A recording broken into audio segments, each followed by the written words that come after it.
Welcome to the 27th Vasant Sheth Memorial Lecture. Our 2025 speaker this year is TCA Raghavan, former distinguished diplomat and historian. As diplomat, he has served in various countries, including Kuwait, Bhutan, the UK, and finally serving up as India's High Commissioner in Pakistan and later Singapore. As historian with a PhD from Jawaharlal Nehru University in 1992, he has authored several books, including Attendant Lords on two Mughal noblemen, Bairam Khan and Abdul Rahim, that won the Muhammad Habib Memorial Prize in 2017. He has also authored a book on Pakistan, The People Next Door, 2017. And another, History Men, on the three historians, Jadunath Sarkar, G.S. Sardesai, and Raghubir Singh, each specialists in Mughal, Maratha, and Rajput histories, respectively. His latest book, titled Circles of Freedom, on the Indian national struggle, was published last year by Juggernaut Press. For our lecture this year, titled A Greater India, Historians, Colonies and Contestations in the First Half of the 20th Century, Professor Raghavan has chosen to speak on a group of lesser known but important colonial historians from Calcutta in the 1940s who chose to study India's cultural and intellectual influences across the Bay of Bengal into Southeast Asia in the first millennium CE. Theirs was the first and to date only concerted attempt by Indian historians to study non-Indian history, specifically the regions and countries outside the Indian subcontinent. Forming the Society for the Study of Greater India, this study on colonial history was later enveloped by the waves of nationalism in the region, culminating in the independence of various countries, including the formation of Greater India in 1947. By the 1950s, the impulse that had led to the Society's founding had petered out. Nevertheless, as TCA Raghavan points out, this group of historians left us a rich and rare legacy of that period, shorn of nationalist biases and preconceived notions. Their study of the region from the Bay of Bengal to the colonies of the Far East in the first half of the 20th century became the very foundation for a deeply scholarly engagement with the Indian Ocean world. Please join me to welcome Professor TCA Raghavan to speak for us. I'm deeply indebted to the trustees of the Vasant Sheth Memorial Foundation for having invited me to deliver the 27th in the series of lectures instituted in his memory. I feel greatly indebted to be doing so. Many Indians visiting the magnificent structures of Angkor Wat in Cambodia, Borobudur, and the Perambakam temples in Indonesia often pause to wonder why they did not know or know more about this expanse of Hindu, Buddhist, or Indian culture in Southeast Asia earlier. Similarly, many have read William Dalrymple's new book, The Golden Road, or at least heard him speak about it. A common refrain to it often is, how come we did not know all this earlier? Some ask why we were not taught all this in school. There is almost naturally a tendency to blame the kind of history writing we are exposed to, or even Indian historians for leaving unattended such gaps and silences in the writing and teaching of our history. About a century ago, there was a similar sense of wonder about ancient India's influence outside the physical limits of the Indian subcontinent. We discern this most clearly in a group of Indian historians who embarked with a spirit of discovery to know more about the grand transfer of Indian influences across a vast geography in Central Asia and Eurasia, in Tibet and in China, but most of all to India's east across the whole of Southeast Asia. This region now comprises countries stretching from Myanmar to Vietnam. About a century ago, this region was dominated by the imperialisms of the British, the French, and the Dutch. In 1927, these historians grouped themselves into a fraternity. This was a society that called itself the Society for the Study of Greater India. In my talk today, I will delve into this fraternity, how it came about and how it came into existence, how it consolidated its activities, and finally, how and why it gradually and quietly faded away. You may well ask, why is this important? I will touch on and try to answer this question towards the end of my talk. But for starters, let me say that we live at a time when India is more connected to the outside world than at any other time in its recent history. Travel to and interactions with the wider world are intense. A term such as the Indo-Pacific figures prominently in our diplomatic and geopolitical discourse. I find it useful to cast a glance back to as recently as the 1920s or the 1930s, when this was not so. And yet, a group of historians engaged themselves with a region far from their own and sought to understand it better. Let me begin today's discussion by showing you an image of a sculpture. This is a bas relief from the famous stupa in Borobudur in Indonesia. Since this is a lecture in the memory of Sri Vasant Sheth, who so loved all things maritime, it is appropriate that we begin with a ship. Please pay particular attention to the image of the sailing vessel on the right and thereafter to the figures in the center. These appear to be, or may be concluded to be, important personages who have alighted from the vessel and are being greeted by local inhabitants and escorted to a place of peaceful abode. At top of the structure on the left, we can even spot a pair of pigeons. I will return to this image later, but let me refer here. Raghavan Mukherjee made his mark as a highly regarded historian with the appearance of his first book, A History of Indian Shipping, in 1912. The work is very evidently the outcome of the post-partition nationalist upsurge on account of the partition of Bengal in 1905. This was also a time when there was a sense of Asia coming into its own, Pan-Asianism as we term it. This followed the defeat by Japan of the Imperial Russian Navy in 1905. This was an Asiatic power defeating a European power for the first time. Both these seminal events stand out for the lasting impact they had on nationalism in India and also the consolidation of a sense of Asia. Mukherjee's book stands out amongst the earliest attempts to reclaim India's maritime history.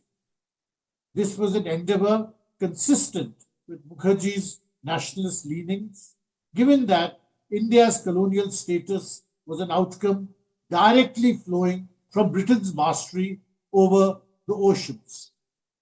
The frontispiece of Mukherjee's book carried a photograph of a section of the same relief from the Borobudur stupa.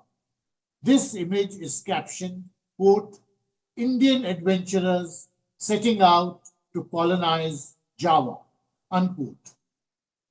The Hindu colonization of Java was, in Mukherjee's words, quote, the most interesting and conspicuous fact in Indian maritime activity to its east, as also one of the most glorious achievements recorded in the entire history of the country, unquote.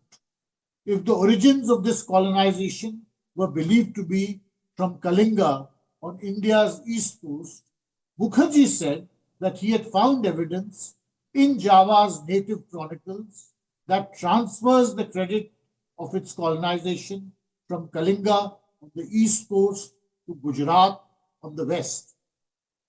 In any case, the larger point he was making was that this bas relief in Borobudur reflected a historical memory of the ancient colonization of Java by princes from India. For these assertions, he had relied in large part on the works of E.B. Havel, an important figure in the world of Indian art appreciation in the late 19th and early 20th century. Havel was principal of the Government College of Art in Calcutta for about a decade at the turn of the century, and his numerous works on Indian art and sculpture were highly regarded in their time as a sympathetic and appreciative understanding by a British scholar of Indian art and history. In a book on Indian sculpture, Havel had included a chapter on Borobudur, in which he had also used the very same image of the sailing vessel. This was, he said, the story of a prince from Gujarat on the west coast of India sailing to Java. In Havel's narrative, the sculpture narrated his story of surviving a perilous journey, arriving in Java, where on the coasts natives kneel to greet him and escort him and his family to his new abode. Radhakumar Mukherjee used much this narrative in his own account of the Indian colonization of Java. This picture of a colonization by princely adventurers and traders and priests borrowed much from the perceptions and scholarship of European colonial officials over the 19th century. They saw change in a stagnant and corrupt Asia largely as a result of external impulse in the form of a civilizationally superior colonial force. Over the first half of the 20th century, however, scholarship developed and archaeology advanced. European certainties about itself eroded with the two major world wars. A more complex and tentative reading of the past became perceptible. And for a start, this reading discarded the notion of a major Indian colonization in the first millennium of Southeast Asia. European scholarship on the Far East was now entering a more nuanced and less certain terrain. The eminent Dutch archaeologist F.D.K. Bosch described from this uncertain terrain the certainties of the past century, which ascribe the great architectural and sculptural achievements to Indian colonization. The quotation on this slide illustrates his thinking. As this rethinking about past approaches gained strength, historians like Mukherjee became obvious targets, for they stood out as being anachronistic and driven by nationalism rather than pure scholarship. Thus, Bosch singled out Mukherjee's by now 40-year-old but still influential work as being powered by an imagination of Indian equivalents to Francis Drake and other British colonizers. There is some obvious element of truth in seeing Radhakumar Mukherjee fired up by a nationalist spirit, finding in India's own history the unnamed equivalent of a Drake or a Cavendish. How this set a pattern for viewing Indian scholarship on Indonesia, Indochina, etc., is something which I will touch again upon later. Nevertheless, it is also useful to consider another critique of Radha Kumud Mukherjee, this time from closer home. This critic was Rakhal Das Banerjee, later to be well known as the archaeologist who found Mohenjo-daro and first excavated the Indus Valley civilization. The figure on the right is Banerjee in Mohenjo-daro in 1923, and on the left he is seen posing with a piece of pottery some 2 or 3 years later in Calcutta. Rakhal Das Banerjee rested his criticism of Radha Kumud Mukherjee on the ground that the scenes sculpted in Borobudur were purely religious in character. It is possible that while the artist had sculpted a ship that he had actually seen, but this possibility did not establish that the vessel was from India. Banerjee's main thrust was of the disregard of archaeological exactitude. Quote, the bas reliefs on a stupa cannot be representations of secular or historical scenes. Unquote. On this basis, Banerjee was unsparing on Mukherjee's approach. Rakhal Das Banerjee's contention was that theories of an ancient Indian colonization must be grounded on the latest historical and archaeological evidence, and not simply derived from inherited nationalist-inspired speculation. We could put a marker down here and move ahead to about a decade later, when this interest in ancient India's contacts with the wider world was taking on more institutional form. On 10th of October 1926, Sir Jadunath Sarkar, Vice Chancellor of the Calcutta University, presided over a meeting of scholars to establish the Greater India Society for the study of Indian culture in East, Southeast, and Central Asia. Rabindranath Tagore was invited to be and became the Purodho or spiritual guide of the society. Implicit in that founding movement of the Greater India Society was the desire to restore ancient India's reputation and standing, notwithstanding India's current subject status as a colony.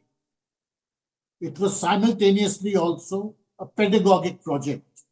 Indian histories and textbooks paid inadequate attention to ancient India's external projection and external influences, and this deficiency had to be centrally addressed. The Greater India Society's first publication is Kalidas Nag's Greater India, a study in Indian nationalism, a study in Indian internationalism. This was termed Bulletin of the Greater India Society number 1. Kalidas Nag was one of the founders of the society, and his essay marks him out as a passionate and public advocate of India's internationalist and pacifist personality. It is full of large generalizations and inspired speculation, characteristic of the true believer. Yet, the more typical Greater India Society scholar or member was the careful, almost dryly empirical historian whose writings tended to be carefully argued and presented facts, not bombastic claims of past greatness. The seminal event in the Greater India Society's early history was a farewell function organized on the eve of Rabindranath Tagore's tour of Southeast Asia. His 3.5-month tour covered Singapore, Malaya, Java, Borneo, Sumatra, Myanmar, and Indonesia. Kalidas Nag, one of the founders of the society, had accompanied him. Tagore had visited at least some of these places before, but that was while in transit. This was a standalone visit. Speaking at the function to felicitate him on the occasion, he was to say that this tour was specifically to rediscover India's ancient connect with these lands and islands. India, he said, had always projected itself peacefully. Perhaps this emphasis on pacifism was not unrelated to the political narratives sweeping India at the time. Non-violence as the philosophy that would underwrite all anti-colonial nationalism was the prevalent discourse. This emphasis on an ancient tradition of pacifism or an ideal of pacifism also combined with an explanation of why external ventures of conquest have no references in Indian historical sources. Yet the importance of these external ventures cannot be underestimated, and in Tagore's words, quote, "If you would know India's wealth of truth, you must leave India and visit the scenes of India giving in lands beyond the sea. Today, our vision of India is dimmed by the dust of contemporary events, but the clear, radiant external aspect of India will be revealed to us if we go to further India." Unquote. Thus, the India outside India, in further India or greater India, is in fact its truest self-expression. As we delve deeper into the activities of the Greater India Society and acquaint ourselves with the scholars that made up this fraternity, it will become evident that national pride in an ancient past is a constant and ever-present theme. Yet, alongside this sense of wonder and pride at the achievements of real or imagined predecessors of centuries past, is also the sense that only detailed and serious scholarship could unveil that past. The Greater India Society was thus essentially a fraternity of historians rather than of public advocacy intellectuals or politically and nationally inclined activists. To that extent, its activities were possibly far more circumspect and careful than what its passionate advocates such as Kalidas Nag may have expected.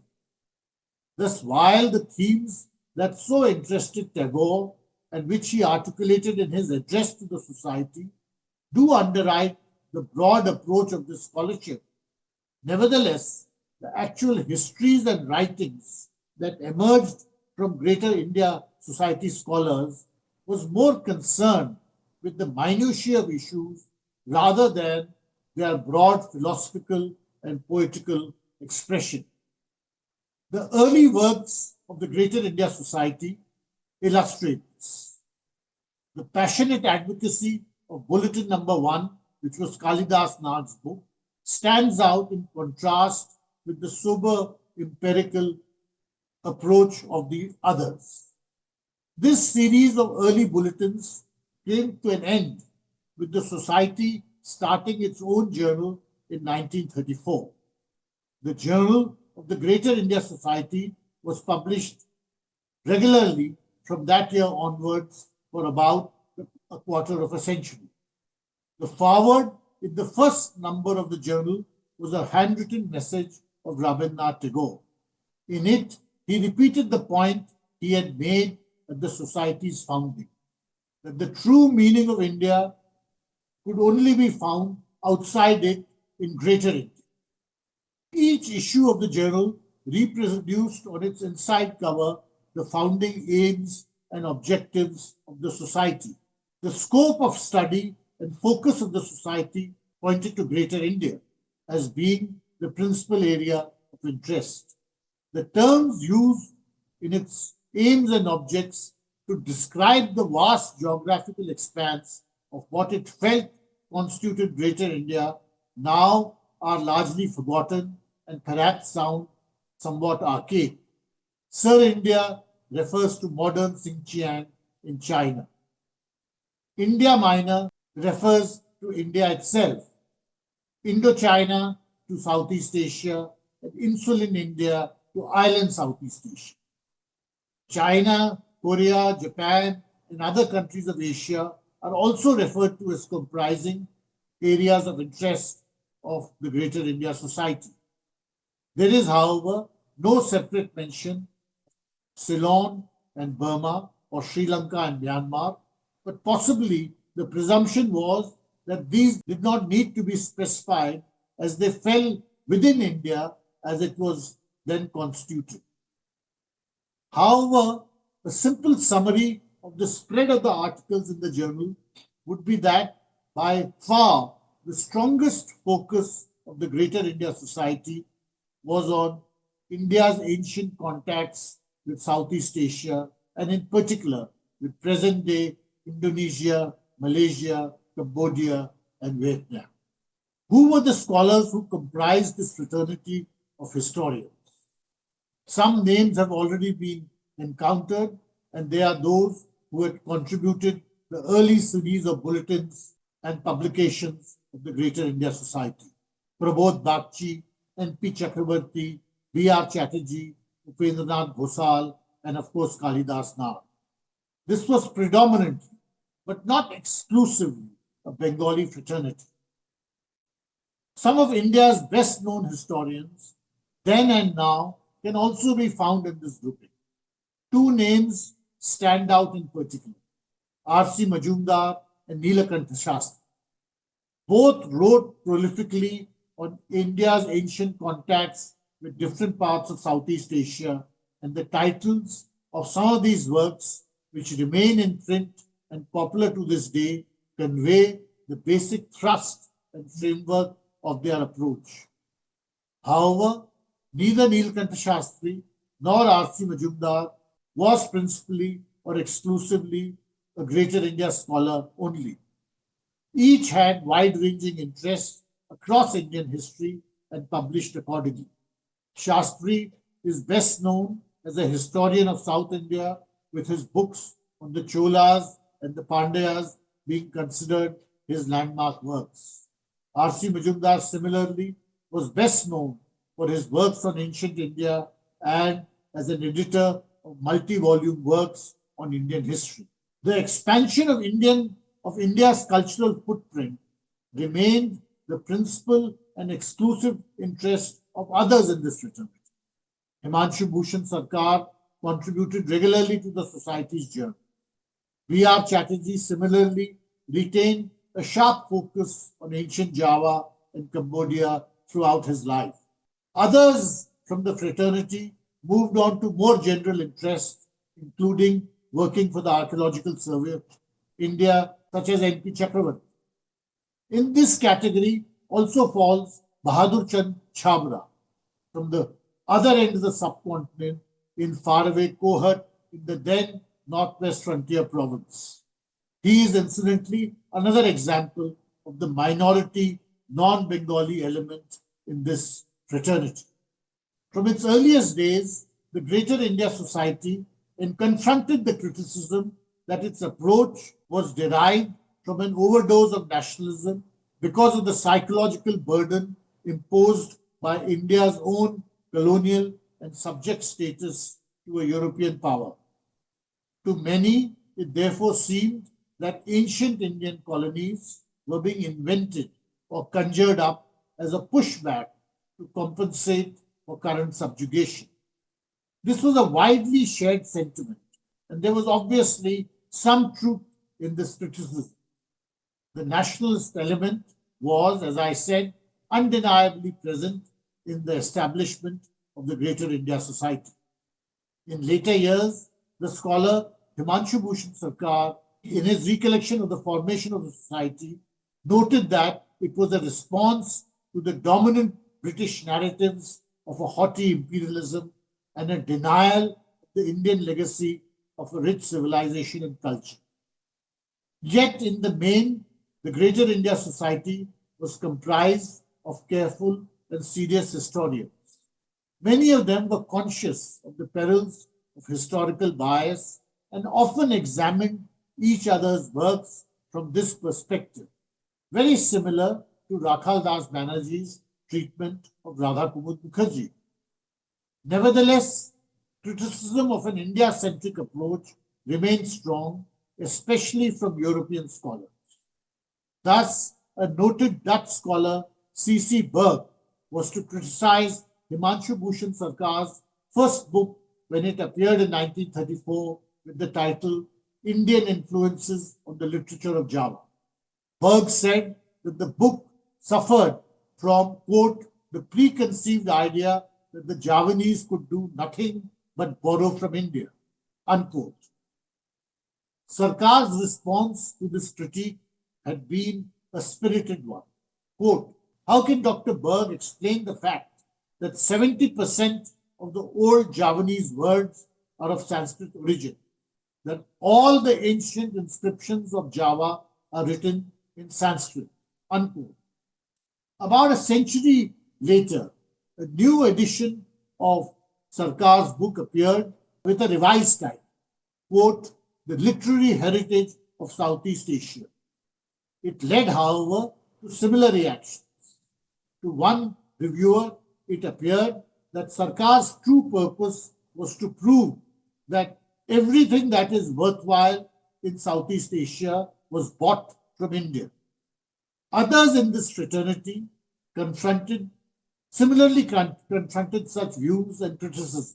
The historian R.C. Majumdar consciously and consistently used the word colony to describe the relationship between India and these territories, although he would frequently clarify that these were not colonies in terms of political domination or economic exploitation, but that they were certainly culturally derivative.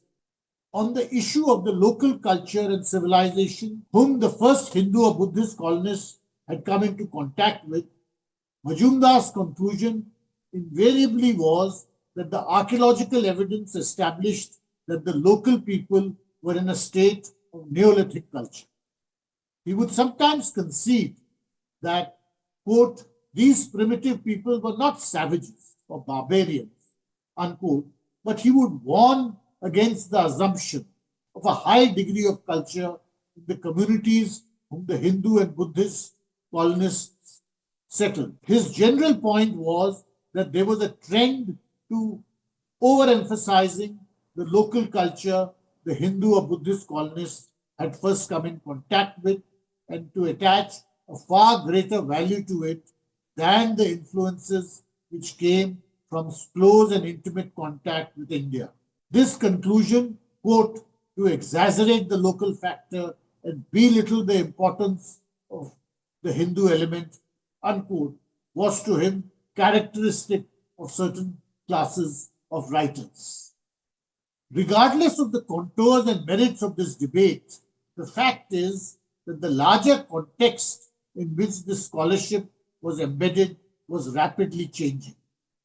The declining fortunes of the Greater India Society are reflected in the frequency with which its journal appeared. Evidently, from the 1940s, there is a slackening of interest and energy in the activities of the society, although the journal continued to limp along till 1959. Clearly, the original impulse that had led to the society's founding was petering out, as was the scholarly tradition of Indian historians deeply engaging the history of Southeast Asia that it had tried to consolidate. To some in the fraternity, the impending decolonization in India provided at least some of the context for the ebbing away of the society. To the historian Himanshu Bhushan Sarkar, a nationalist impulse was evident, even if often implicit, in the approach of the society. With the achievement of independence, therefore, both the Greater India Society and its journal became, in his words, quote, ultimately defunct, unquote. The term Greater India, Himanshu Bhushan Sarkar also explained, was no longer in fashion, whether in India or elsewhere. Quite clearly, its nationalist underpinnings were proving to be a burden in a new post-colonial environment. It was buffeted on one side by emergent views in India sensitive to the sentiments of the new nations of Southeast Asia, which had once been colonial subjects of the French, the Dutch, or the English. There was a greater consciousness that the conjuring up of a historical past, even if in large part the basis of evidence and analysis, and that a vision of past greatness would be viewed differently by the subjects of deeply demoralizing colonial rule in Southeast Asia. On the other hand, there were new voices in Southeast Asia who were reluctant to cede agency away from their ancestors, having only recently regained it for themselves. Badruddin Tayyibji, an Indian ambassador in Indonesia in the early 1950s, had pointed to views from India which, in nationalist zeal, would, quote, nimbly hop, skip, and jump in their reading of Indonesian history, unquote. They would concentrate only on the periods of expansion of Indian culture. Indonesians reacted badly to this form of cultural chauvinism, he wrote. They would, quote, either pretend complete ignorance or vehemently deny any such possibility. There was also the problematic issue of the silence of the Greater India Society on Islam in India, the Islamic heritage of Southeast Asia, or indeed on the Islamic links between India and Southeast Asia. Islam had in fact established itself in this region from India, taking much the same path as Hinduism and Buddhism had centuries earlier. These silences on the Islamic connect between India and Southeast Asia reinforce the view that what fueled the tradition of historical scholarship exemplified by the Greater India Society was not simply nationalism or even a celebration of past greatness, but a more exclusionary Hindu nationalism. Again, there may be some truth in this, but it is often exaggerated, since the fact is that the society was on the whole made up of careful and empirically minded historians. Thirdly and finally are the influences that projected from within the great intellectual hubs of the former colonial powers. A deeply contested, fraught, and bitter history of Dutch decolonization in Indonesia and thereafter French decolonization in Indochina made a newer generation of scholars from the former colonial centers of scholarship such as Leiden and Paris acutely conscious to what they believed were sensitivities of their former colonies. By implication, this meant that Indian scholarship on the spread of cultural influences from India, even as far back as the first millennium, had not just to be rejected or criticized, but also undermined and even ridiculed by questioning their scholarly underpinnings and exaggerating their nationalist and revivalist sentiments. There were also significant geopolitical changes in the region with a bearing on India. With decolonization, significant intra-Asian tensions came to the fore, eroding ideas of pan-Asianism, as also the sentiment ancient Indic influences still had some contemporary resonance. These changes include widespread discrimination against and finally the expulsion of Indians from Burma from the 1950s, the rise of nativist policies such as Bhumiputra in Malaysia, the post-Bandung deterioration in India-Indonesia relations, and so on. But perhaps most significant of all, and with an impact across the whole of Asia, was the Sino-Indian border war of the early 1960s. Put together, all this imparted to the study of Southeast Asian history in India a troubled legacy which acted to dampen interest in the field. Consequently, the subsequent phases of global scholarship on the nature of the Indian interface between Southeast Asia and India in the first millennium and a half the coming up of ideas and concepts of Indianization, localization, acculturation, coming down finally to that of a Sanskrit cosmopolis, generally passed by in India without evoking the kind of collective response that the formation of the Greater India Society in the late 1920s had represented for about a quarter of a century.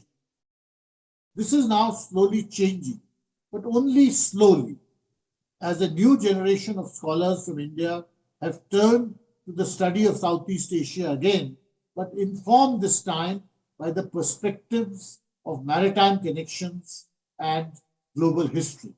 To return to the question I had posed at the outset and promised to address at the end, why is any of this significant or important?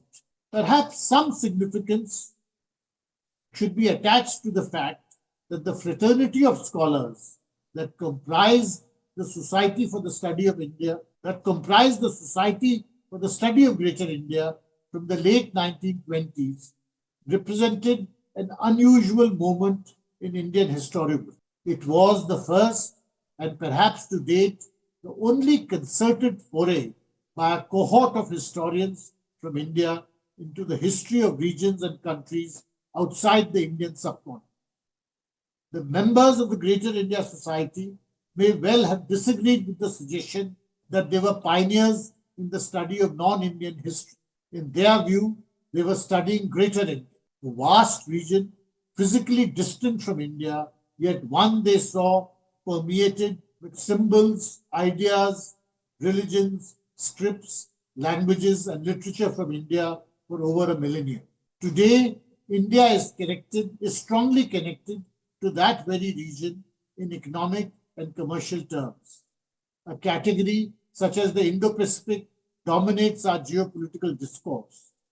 The older tradition of studying intimately connected, physically distant geographies has therefore an obvious relevance. In recalling this tradition, we should also deploy the advantage of hindsight.